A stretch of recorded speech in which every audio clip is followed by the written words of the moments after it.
সারা দেশে যথাযথ মর্যাদার সাথে পালিত হলো বুদ্ধিজীবী দিবস। সব দেশের সাথে সুসম্পর্ক চাই সম্মানের ভিত্তিতে, সমতার ভিত্তিতে, মন্তব্য পররাষ্ট্র উপদেষ্টার। এবং 15 ডিসেম্বর থেকে শিববাড়ি গাজীপুর বিআরটি লেনে শুরু হচ্ছে বিআরটিসি এসি বাস চলাচল। অভিনন্দন ভোরে পাতার প্রাইম নিউজে, সাথে আছি তাসনাবা ইউসি। শুনছিলেন সংবাদ শিরোনাম, এবার বিস্তারিত। সংবাদের শুরুতেই থাকছে বিজয়ের মাস ডিসেম্বর নিয়ে বিশেষ আয়োজন। দুর্জয় দেশ, দুর্জয় মাটি।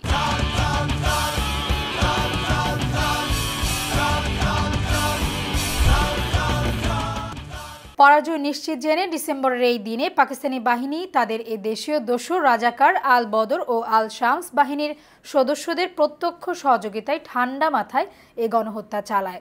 তাদের উদ্দেশ্য ছিল স্বাধীনতার পর বাংলাদেশ যাতে বুদ্ধিবৃত্তিকভাবে মাথা উঁচু করে দাঁড়াতে না পারে। বিস্তারিত ডেস্ক রিপোর্টে। 1971 সালের এই দিনে দেশের প্রখ্যাত শিক্ষাবিদ, চিকিৎসক, প্রকৌশলী, শিল্পী, লেখক ও সাংবাদিক সহ অন্যান্য মেধাবী ব্যক্তিকে বাড়ি থেকে চোখ বেঁধে অজ্ঞাত স্থানে ধরে নিয়ে নৃশংসভাবে নির্যাতন ও হত্যা করা হয়। পরে তাদের মরদেহ রাজধানীর রায়ের বাজার ও মিরপুর সহ বিভিন্ন বধ্যভূমিতে পাওয়া যায়।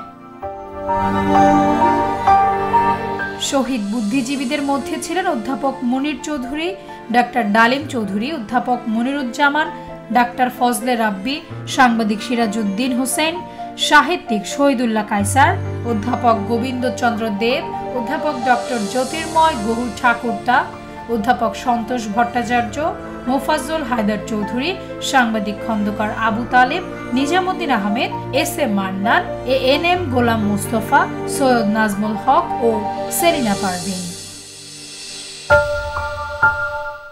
শহীদ বুদ্ধিজীবীদের মধ্যে ছিলেন চিকিৎসক, প্রকৌশলী, শিক্ষক, সাংবাদিক, কবি, শিল্পী, সাহিত্যিক ও অন্যান্য পেশাজীবীরা।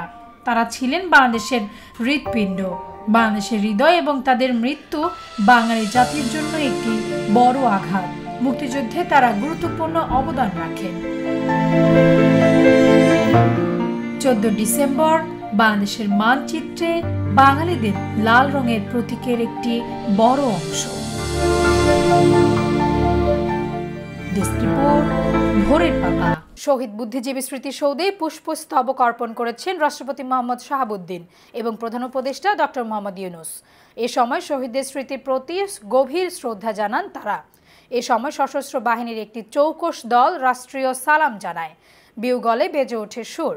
এরপর শহীদ বুদ্ধিজীবী পরিবারের সদস্য, যুদ্ধাহত ও বীর মুক্তিযোদ্ধা সহ দেশের গুরুত্বপূর্ণ অংশীজনদের সাথে কুশল বিনিময় করেন প্রধান উপদেষ্টা। রাষ্ট্রপতি ও প্রধান উপদেষ্টা শ্রদ্ধা জানানো শেষে সর্বস্তরের মানুষ বুদ্ধিজীবী স্মৃতিসৌধে পুষ্পস্তবক অর্পণ করেন।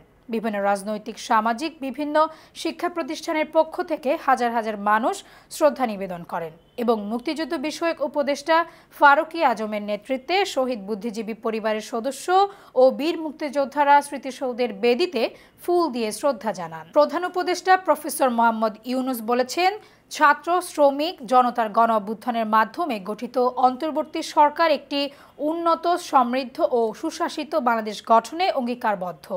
শহীদ বুদ্ধিজীবী দিবস উপলক্ষে দেওয়া এক বাণীতে তিনি কথা বলেন।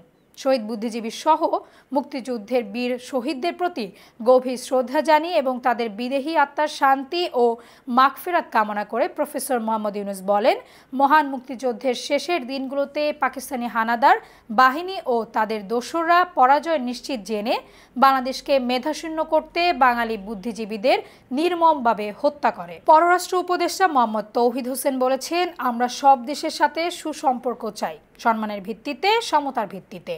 সেই লক্ষ্যই সরকার কাজ করে যাচ্ছে। ভারতকে আমরা স্পষ্ট বার্তা দিয়েছি, আমরা ভালো সম্পর্ক চাই, তবে সেটা দুপক্ষের সমান স্বার্থের ভিত্তিতে। ছাত্র জনতার আন্দোলনে একটি বিশেষ পরিস্থিতিতে আমাদের দায়িত্ব দেওয়া হয়েছে। বিশেষ কিছু সংস্কার শেষে সুষ্ঠু নিরপেক্ষ নির্বাচনের মাধ্যমে রাজনীতিবিদদের হাতে ক্ষমতা দিয়ে আমরা সরে যাব। শনিবার দুপুরে নরসিংদীর বেলাব উপজেলার সম্মেলন কক্ষে উপজেলা পর্যায়ের সকল কর্মকর্তা ও সুধীজনদের সাথে মতবিনিময় সভায় এসব কথা বলেন তিনি। আমরা সব দেশের সাথে সুসম্পর্ক চাই, সমতার ভিত্তিতে, সম্মানের ভিত্তিতে, এবং আমরা এই লক্ষ্যে কাজ করে যাচ্ছি। অনেকে ভারতের সাথে সম্পর্ক নিয়ে প্রশ্ন করেন, যেহেতু এক ধরনের একটা অস্বস্তি এই সরকার পরিবর্তন পরে ছিল। আমি আপনাদেরকে বলতে চাই, আমাদের পক্ষ থেকে আমরা খুব স্পষ্ট বার্তা দিয়েছি যে আমরা ভালো সম্পর্ক চাই দুই পক্ষের স্বার্থের ভিত্তিতে, দুই পক্ষের স্বার্থের ভিত্তিতে, দুই পক্ষের স্বার্থে আছে দুই পক্ষের সাথে, সেই স্বার্থ সংশ্লিষ্ট বিষয় নিয়ে আমরা কথাবার্তা বলবো এবং সমতার ভিত্তিতে আমরা সম্পর্ক। আমি আশা করি যে এই অস্বস্তি কেটে যাবে, আমরা সবার সাথে ভালো সম্পর্ক প্রতিষ্ঠা করতে পারবো। ধন্যবাদ। বাংলাদেশ সড়ক পরিবহন কর্পোরেশনের পরিচালনায় রোববার থেকে শিববাড়ি গাজীপুর বিআরটি লেনে বিআরটিসি এসি বাস চলাচল শুরু করবে। এদিন বাস সার্ভিসের উদ্বোধন করবেন সড়ক পরিবহন ও সেতু মন্ত্রণালয়ের উপদেষ্টা মোহাম্মদ ফাউজুল কবির খান।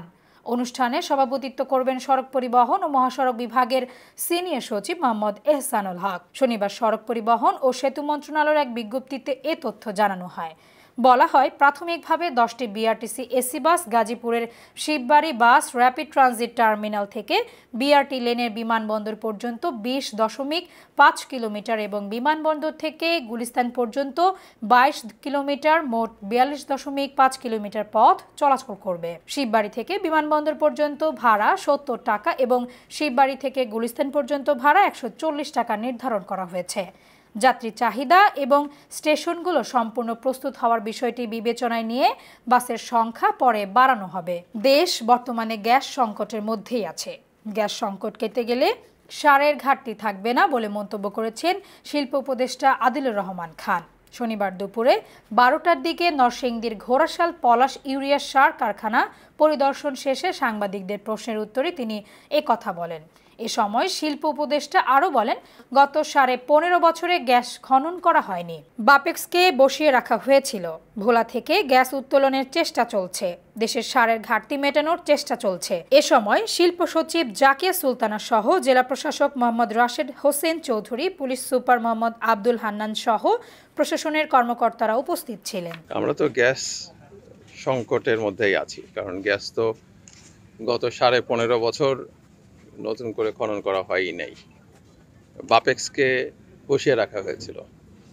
এখন ভোলাতে কিছু গ্যাস পাওয়া গেছে, বাপেক্সের উদ্যোগে আবার গ্যাস খননের চেষ্টা হচ্ছে। আমরা যদি গ্যাস পাই তাহলে সেই সংকটটা চলে যাবে। সেই জন্যই আমরা কখনো এই কারখানা কখনো ওই কারখানা এইভাবে করে সার উৎপাদনের চেষ্টা করছি, যেন দেশে সারের সংকট না থাকে, যেন কৃষকরা তাদের কৃষিকাজের জন্য সার পান। নেই কোনো ধরনের তদবির, নেই মোটা অঙ্কের টাকার লেনদেন। নিজের মেধা যোগ্যতায় মাত্র 120 টাকায় পুলিশ বাহিনীতে যুক্ত হতে চূড়ান্তভাবে মনোনীত হয়েছেন ভ্যান চালক, শ্রমিক, দিনমজুর, দরিদ্র কলা বিক্রেতা কিংবা রাজমিস্ত্রির ছেলে মেয়ে।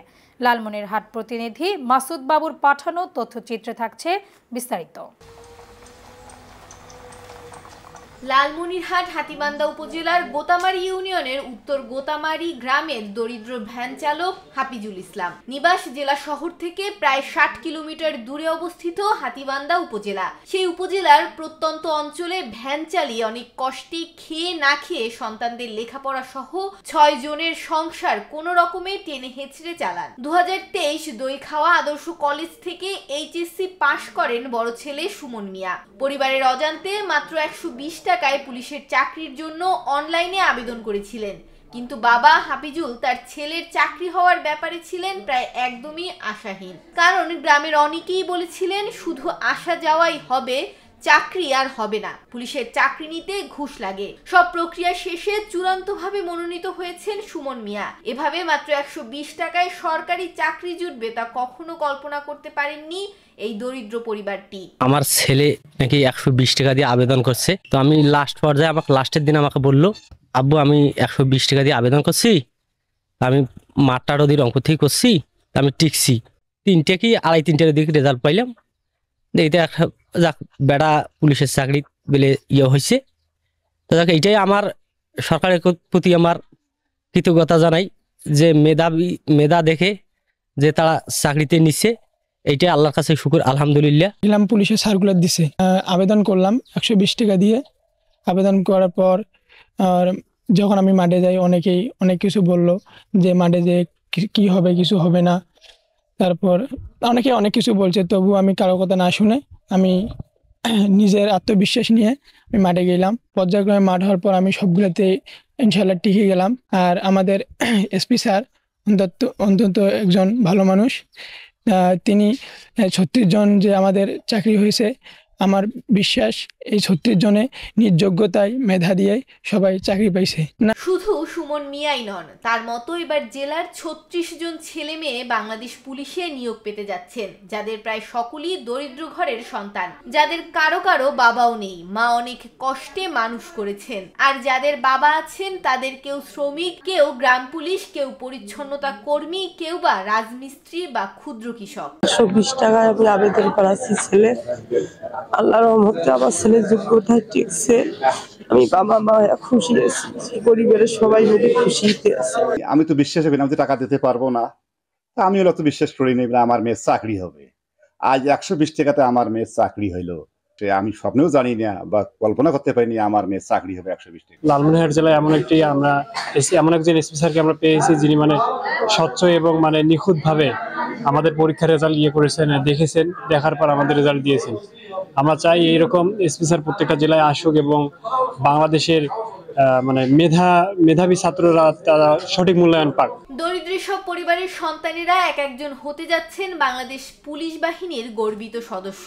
কোনো তদবির ছাড়াই নিজেদের যোগ্যতায় পরিবারের সন্তানরা সরকারি চাকরি পেতে যাচ্ছে নিয়ে উচ্ছ্বসিত প্রতিবেশীরাও। তারা এজন্য পুলিশ কর্তৃপক্ষের প্রতি কৃতজ্ঞতা প্রকাশ করেছেন।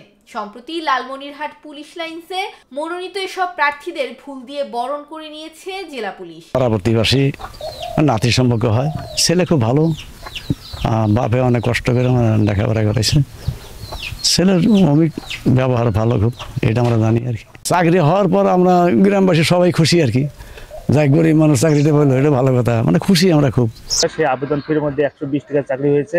আমাদের লালমনিরহাটের জেলা পুলিশ সুপার তরিকুল ইসলাম স্যার সম্পূর্ণ শতভাগভাবে এই 36 জনকে নিয়োগ দিয়েছে। পরীক্ষা গ্রহণের পুরো প্রক্রিয়াটি শুরু থেকে কঠোর নজরদারির মধ্যে ছিল। কোনো ধরনের অনিয়ম ছাড়াই মেধা ও যোগ্যতার ভিত্তিতে নিয়োগ প্রক্রিয়া সম্পন্ন হয়েছে বলে জানান পুলিশ সুপার। আমরা 120 টাকার মাধ্যমে তারা এই চাকরিটা পেয়েছে। এছাড়া অন্য কোনো তদবির বলেন বা অন্য যে কোনো বিষয়ে আমরা 100% নিরপেক্ষ, সততা এবং একনিষ্ঠের সাথে কাজ করেছি। এখানে যারা যোগ্য এবং মেধাবী তারাই চাকরি পেয়েছে। দুর্নীতি মুক্ত, নিরপেক্ষভাবে মেধাবী ও যোগ্যরাই পুলিশ বাহিনীতে যুক্ত হয়ে নিজেদের দেশ সেবায় নিয়োজিত করুক, এমনটি প্রত্যাশা সকলের।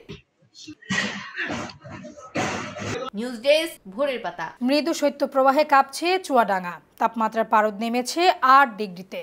ভোরে ঘন কুয়াশায় ঢাকা পড়েছে চারপাশ। উত্তরের হিমেল হাওয়া কয়েকগুণ বাড়িয়ে দিয়েছে শীতের তীব্রতা। শনিবার দেশের সর্বনিম্ন তাপমাত্রা 8.7 ডিগ্রি সেলসিয়াস রেকর্ড করা হয়েছে চুয়াডাঙ্গায়।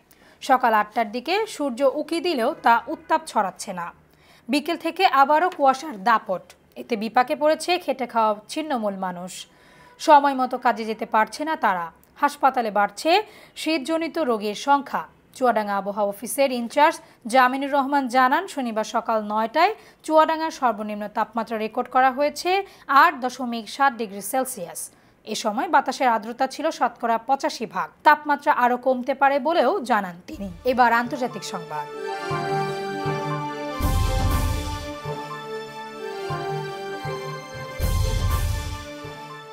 সিরিয়ায় ইরান সমর্থিত বাশার আল আসাদ সরকারের পতনের পর বিশ্বজুড়ে এর প্রভাব ছড়িয়ে পড়ছে। এরই মধ্যে এই ঘটনাকে কেন্দ্র করে ঝড় বয়ে গেছে মধ্যপ্রাচ্যের রাজনীতির উপর। সেই ঝড়ো বাতাসের ছোঁয়া এসে লেগেছে আরব সাগরের তীরবর্তী দেশ ভারতেও। বিস্তারিত থাকছে ডেস্ক রিপোর্টে। সিরিয়ায় ইরান সমর্থিত বাশার আল আসাদ সরকারের পতনের পর বিশ্বজুড়ে এর প্রভাব ছড়িয়ে পড়ছে। এর মধ্যে এই ঘটনাকে কেন্দ্র করে ঝড় বয়ে গেছে মধ্যপ্রাচ্যের রাজনীতির ওপর। সেই ঝড়ো বাতাসের ছোঁয়া এসে লেগেছে আরব সাগরের তীরবর্তী দেশ ভারতেও। বলা হচ্ছে, আসাদের পতনে দক্ষিণ এশিয়ার রাজনীতিতে বড় ধরনের চাপ পড়তে পারে পরমাণু শক্তিধর রাষ্ট্রটিতে। যদিও আসাদ সরকারের সঙ্গে ভারতের কূটনৈতিক সম্পর্ক স্পষ্ট নয়, তবে ভূ রাজনৈতিক সমীকরণে ভারতকেও টানা হচ্ছে এখানে। ইরানকে পশ্চিম এশিয়ার একটা শক্তি হিসেবে দেখা হয়, যা ওই অঞ্চলে ক্ষমতার ভারসাম্য বজায় রাখে। কারণ পশ্চিমা মিত্র সৌদি আরব, ইসরায়েল ও তুরস্কের আধিপত্যকে চ্যালেঞ্জ করে আসছে ইরান। আর দক্ষিণ এশিয়ার ইরানের অন্যতম মিত্র হিসেবে প্রতিষ্ঠিত ভারত। মধ্যপ্রাচ্যের দেশগুলোতে ভারতীয় রাষ্ট্রদূত হিসেবে দায়িত্ব পালন করা তালমিজ আহমেদ জানান, ইসরায়েল যদি মধ্যপ্রাচ্যকে দীর্ঘ যুদ্ধের দিকে নিয়ে যায় তাহলে সেটা কোনোভাবেই ভারতের জন্য মঙ্গলজনক হবে না। মধ্যপ্রাচ্যে যদি ইরান দুর্বল হয়ে পড়ে তাহলে ভারতের স্বার্থও দুর্বল হয়ে পড়বে। ভারতের জ্বালানি নিরাপত্তা মারাত্মকভাবে ক্ষতিগ্রস্ত হবে। এছাড়াও উপসাগরীয় দেশগুলোতে বসবাসকারী প্রায় 85 লক্ষ ভারতীয় নাগরিককে দেশে ফিরে আসতে হবে। ইউক্রেনে জাতিসংঘ শান্তিরক্ষী বাহিনী মোতায়েনের চেষ্টা করছে ফ্রান্স। সাম্প্রতিক দেশটির তৎপরতা এবং আন্তর্জাতিক সংবাদ মাধ্যমগুলোর বিশ্লেষণ এমনটি দাবি করছে। দ্য কিয়েভ ইন্ডিপেন্ডেন্ট শনিবারের এক প্রতিবেদনে জানিয়েছে, ইউক্রেনে জাতিসংঘ শান্তিরক্ষী বাহিনী মোতায়েনের চিন্তাভাবনায় অনেকটা এগিয়েছেন ফ্রান্সের প্রেসিডেন্ট এমানুয়েল ম্যাক্রো। আগামী 18-19 ডিসেম্বর আসন্ন ইইউ নেতাদের শীর্ষ সম্মেলনে ইউক্রেনের শান্তিরক্ষীর ভূমিকায় ইউরোপীয় সৈন্য মোতায়েনের সম্ভাবনা উত্থাপন করবেন তিনি। ফ্রান্সের সঙ্গে কূটনৈতিক যোগাযোগে এমনটি আশা করছেন ইউক্রেনীয় কর্মকর্তারা। যদি শেষ পর্যন্ত রাশিয়া এবং ইউক্রেনের মধ্যে একটি যুদ্ধবিরতির চুক্তি হয় তবে ওই বাহিনী মোতায়েন করা হবে, কিন্তু তার আগেই বাহিনী প্রস্তুত রাখার প্রয়োজনীয়তা অনুভব করছেন সংশ্লিষ্টরা। এবার বিনোদনের সংবাদ।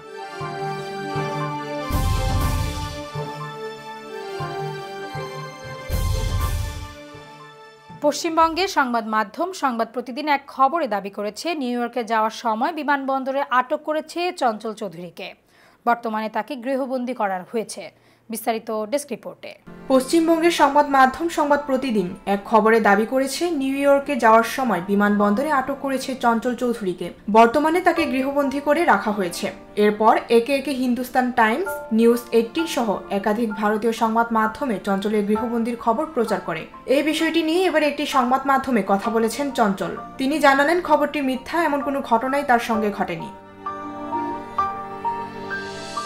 বুধবার সংবাদ প্রতিদিন অনলাইনে প্রকাশ করা হয় বিমান থেকে সেনার কবজায় বাংলাদেশ গৃহবন্দী জনপ্রিয় অভিনেতা চঞ্চল চৌধুরী। সেখানে দাবি করা হয়, সপ্তাহ দুয়েক আগে ঢাকা থেকে নিউ ইয়র্কে যাচ্ছিলেন চঞ্চল চৌধুরী। ঢাকা থেকে দুবাই হয়ে নিউ ইয়র্কে যাওয়ার কথা ছিল তার। বিমান ছাড়া কিছুক্ষণ আগে কয়েকজন বিএনপি নেতা ও সেনাবাহিনীর সদস্যরা বিমানে উঠে সরাসরি চঞ্চলের কাছে যান। প্রশ্ন করেন, আপনিও কি হাসিনার মতো দেশ ছেড়ে পালাচ্ছেন?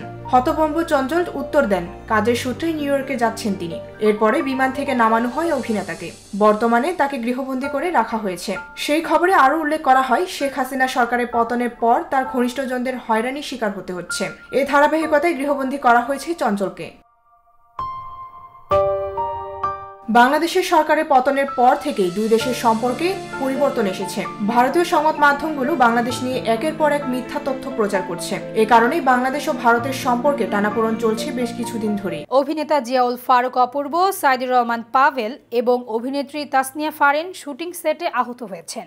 শুক্রবার দুপুরে নারায়ণগঞ্জের জিন্দা পার্কে একটি ওয়েব ফিল্মের শুটিংয়ের সময় দুর্ঘটনার কবলে পড়েন তারা।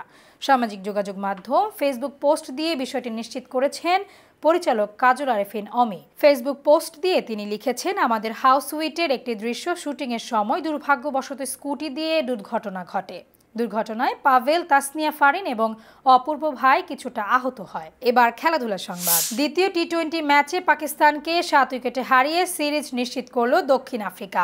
প্রথম ম্যাচেও জয়ের কাছাকাছি গিয়ে 11 রানে হারে পাকিস্তান। ফলে দ্বিতীয় ম্যাচে জয়ের মাধ্যমে এক ম্যাচ হাতে রেখেই সিরিজ নিশ্চিত করল প্রোটিয়ারা। সেঞ্চুরিয়ানের টসে জিতে আগে ব্যাট করতে নামে পাকিস্তান। সাইম আয়ুবের 98 রানে ভর করে 206 রানে পুঁজি পায় সফরকারীরা। জবাবে ব্যাট করতে নেমে রিজা হেনড্রিক্স ও রাশি ভান্ডার জুসেনের দুর্দান্ত ব্যাটিংয়ের জয়ের লক্ষ্যে পৌঁছে যায় দক্ষিণ আফ্রিকা। 3 বল হাতে রেখেই 7 উইকেটের জয় তুলে নেয় প্রোটিয়ারা। সংবাদ শেষ করার আগে শিরোনামগুলো আরও একবার। সারা দেশে যথাযথ মর্যাদার সাথে পালিত হলো বুদ্ধিজীবী দিবস। সব দেশের সাথে সুসম্পর্ক চাই সম্মানের ভিত্তিতে, সমতার ভিত্তিতে, মন্তব্য পররাষ্ট্র উপদেষ্টার। এবং 15 ডিসেম্বর থেকে শিববাড়ি গাজীপুর বিআরটি লেনের শুরু হচ্ছে বিআরটিসি এসি বাস চলাচল। এই ছিল আজকের ভোরের পাতায় প্রাইম নিউজ। সারা দেশের সর্বশেষ আপডেট পেতে চোখ রাখুন ভোরের পাতায়। ধন্যবাদ।